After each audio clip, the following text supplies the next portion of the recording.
Yes, good morning, good afternoon. This is the Runaway Slave.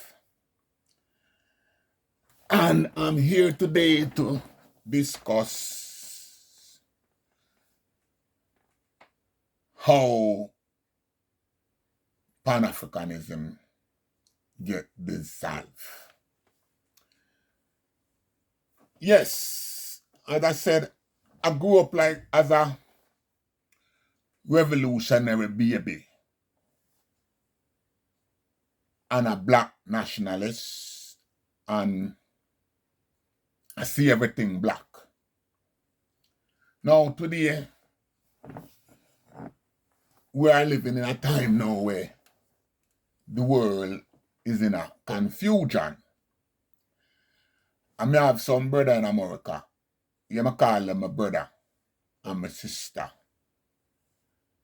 And there's a new school of thought when it comes to Pan-Africanism. And the reason I know, I'm going to direct the reason I know to three are my good brothers. Fiera, I want you to come take lesson now from what me I go say. Jason Black, I want you to come also take lesson. And my good brother, Tariq. You see, I am 67-year-old and I am a black nationalist baby, Rasta baby. And most of the things them want to say only is coming from a good place. But you all is limited in scope. So here what I'm going to do now. I'm going to show you now how the Marcus Garvey teachings is what free the black world. So when we talk about Marcus Garvey, would I say Marcus Garvey, if we don't agree, is the founding father of the black school of thought. Yes, and we can all agree that black American is who support and build Marcus Garvey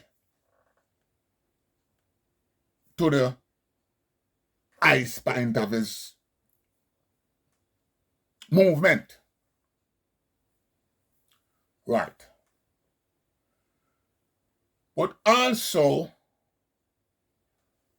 black American, not black American, the American COINTEL program is what them used to bring down and stop the movement. So I going to show the black world now my understanding of how this thing I get the real. And in my book, 3/4 the African leaders are traitors. Now, me not follow the man and say, Mandela, for example, a traitor. Me not follow the man. Me know say Mandela a traitor. And me soon tell you how me know Mandela a traitor. And not only Mandela, 3/4 Rasta elders a sell out. And Bob Marley, Burning Spear, Peter Touch, all these men that Rasta are whole up in a high esteem, they are traitors. All of them is traitors and sell out. All of them. Today we see the world is like the world that take lesson from Bob Marley children. Bob Marley children is nothing to do with black struggle. You have to know if you look at what I'm doing. Ziggy Marley, Steve Marley, Junior Gang, all of them, sellout and traitors. Sidela, the last time he talked to him, I cried shame a she. The whole of them. So I don't want no man come romanticize, and that's why I make my disclaimer. I don't want no man come in on my DM and come ask me about and tell me nothing about Bob Marley and him picking them, because him picking them and have nothing to do with black struggle. You can tell by just look on the kind of people where them take for be them wife. Yeah? But before we beat it down on Bob Marley, I could beat down some African leader now. Now, Marcus Garvey, who said, Africa for the Africans, those at home and abroad. The first African leader to use that slogan and free themselves is Nkrumah. So I don't want a boy come tell about Ghana and go back to Ghana. Me hear Fear talk, you know. And Fear is so right. That's why I make this talk, you know. Because I fear keep... It's good to go back to tell my story from when I come. But I still want to link up with Fear to make Fear know, say, keep doing what you're doing. Because, listen, Nkrumah is the first African leader. Ghana is the first place to get free. 1957, them get for them freedom. Under the banner, Africa for African, those at home and abroad. After Nkrumah get freedom, you know Nkrumah though? Put on goggles. Stop looking out. Stop reaching out to him other African brothers and start look for self. And from Nkrumah come straight down to Nairiri, Kenyatta. Jomo Kenyatta was so bad that when him dead, the Kenyan people refused to bury him. And the Queen of England did have to make sure him get buried. So that's how bad the traitorism go. Now, the only leader, couple leaders, you can hold and say, yeah, them man there did stand up. And his man like called Idi Amin. Yeah, Idi Amin and somewhat Mugabe. Them man they a real stand-up kind of man in my book. But me think fast and forward now. Because when me listen to Fear and me listen to Jason, I want to talk about the Pan-Africanism part of the thing. My thing, I want to say my Rasta me I talk now. When me come to America in the 70s, like me say, at that time, the world was divided in two, and the world still is divided in two. And that was us against them. You know who the us is, and I know who them is.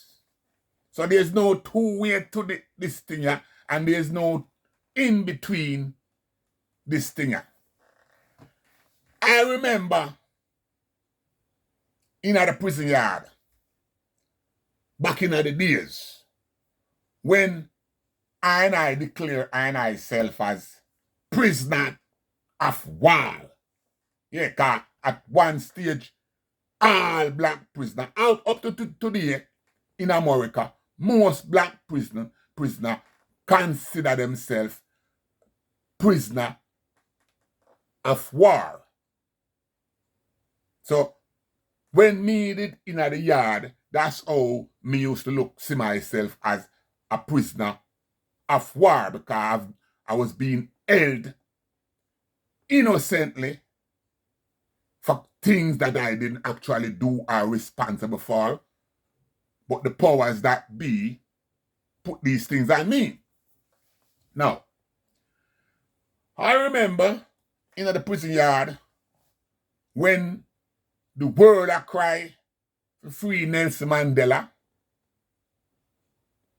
Them time there, boy like me and my friend and my team, I cry, no, don't free Mandela. Free I and I.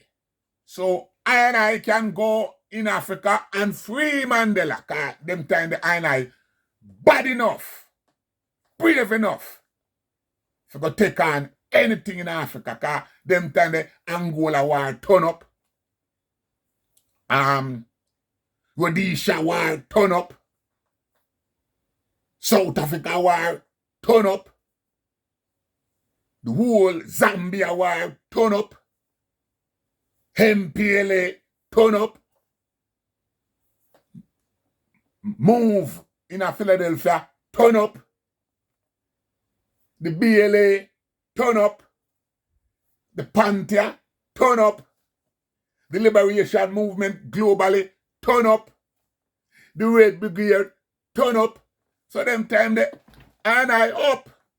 And I cry now. And I never cry for free Mandela. And I cry for free I and I. So I and I can go and free Mandela. And I remember, so this was one Fira, Jason, and Tyreek for take lesson now for see how Pan-Africanism get crushed. Pan-Africanism get crushed when Mandela make whatever deal he make with the South Africa, with de Klerk. Yeah. First he make a deal with Botha, and Botha end up a put him pan special privilege before him get released.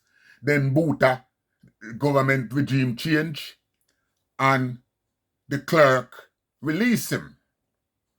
And him come run against de Klerk. But I remember after him release and him come to Harlem. Yes, for those of you now who think say me just a chat off my mouth, go back and look up when Mandela come to Harlem and make that speech.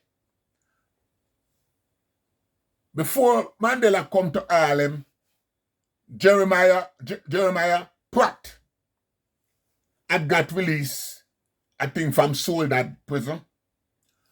When Mandela come to Harlem, Pratt was on that platform with Mandela.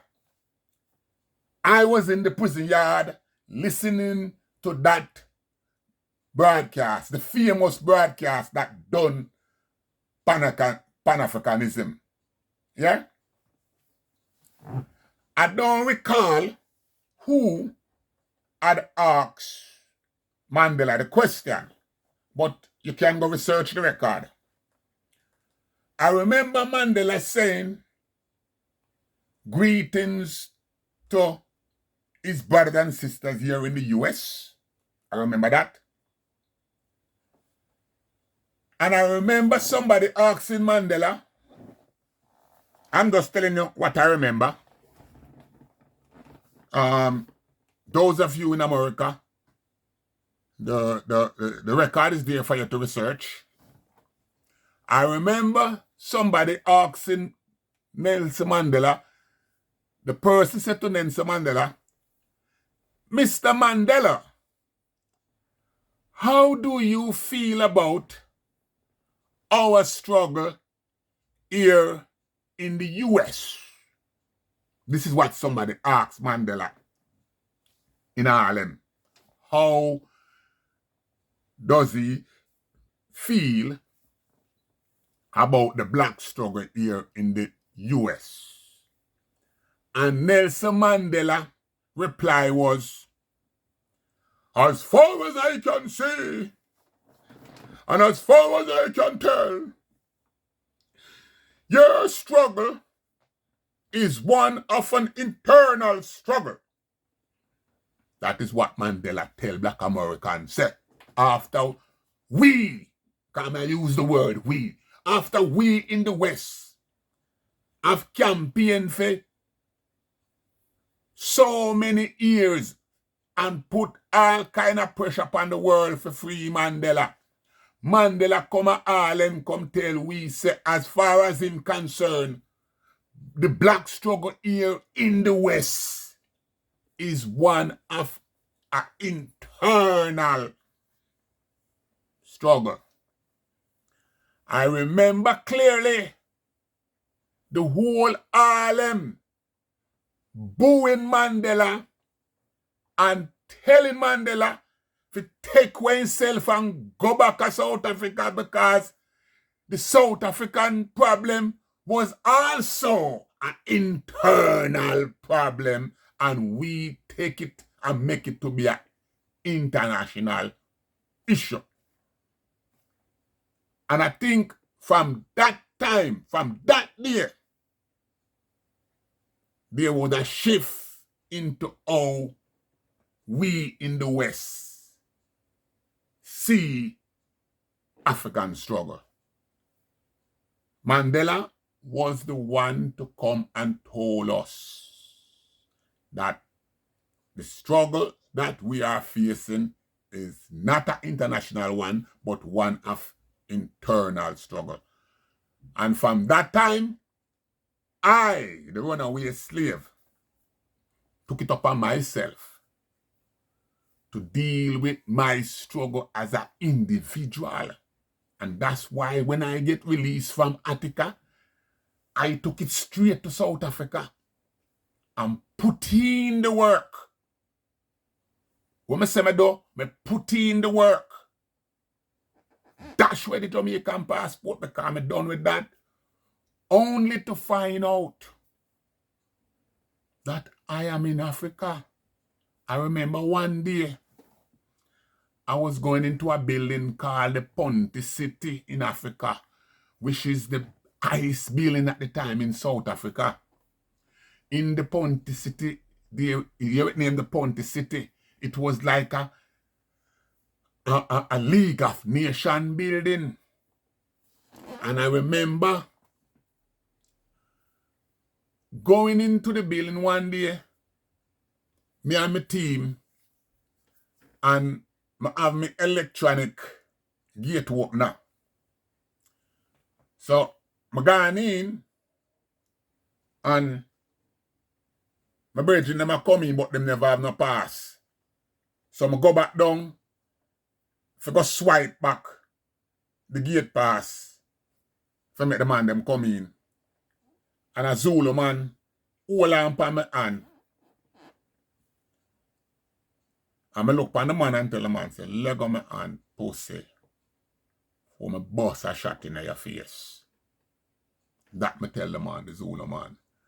And the Zulu man tell me, say, I'll get you deported. Can you imagine this? I'm in Africa. And this party wall, I'm going to tell me,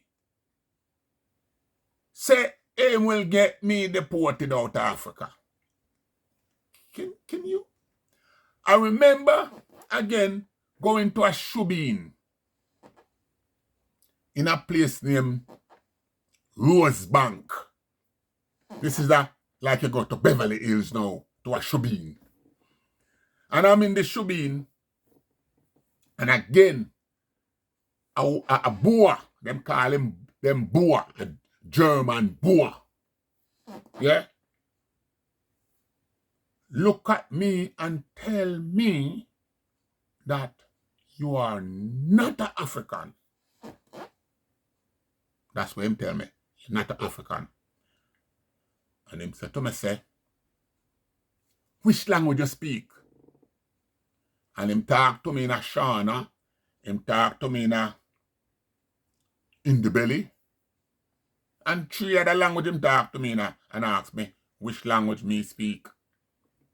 So him tell me now, say, because me not speak no language, me not African. So I tell him, say, look at you coming to tell me that I am not African. When it was your father who stole my father off of this land and sold me to whoever them sold me. And now that I'm back, you and look for me to tell me say me not African. So, Farah, what you're saying, Farah, I'm endorsing what you're saying, because a lot of people go to Africa and come back and romanticize them trip to Africa. No, don't get me wrong. The best life me ever live is in Zimbabwe and South Africa. Because like me tell you, say me a rude boy. And anywhere you go, rude boy, if you have art, people will treat you with mutual respect. My time in South Africa was very lovely. I mean, a penthouse, me living in a South Africa penthouse. That's how beautiful my life was. And I was able to bring my family in South Africa to enjoy some of that beautiness and loveliness. But then, when I look at the real issue, I am here to tell you now, after the election and the Mandela takeover, nothing really changed. It was just a black face running Africa, and the underprivileged was still underprivileged, and the privilege was still privileged. As a man from the West, I was privileged.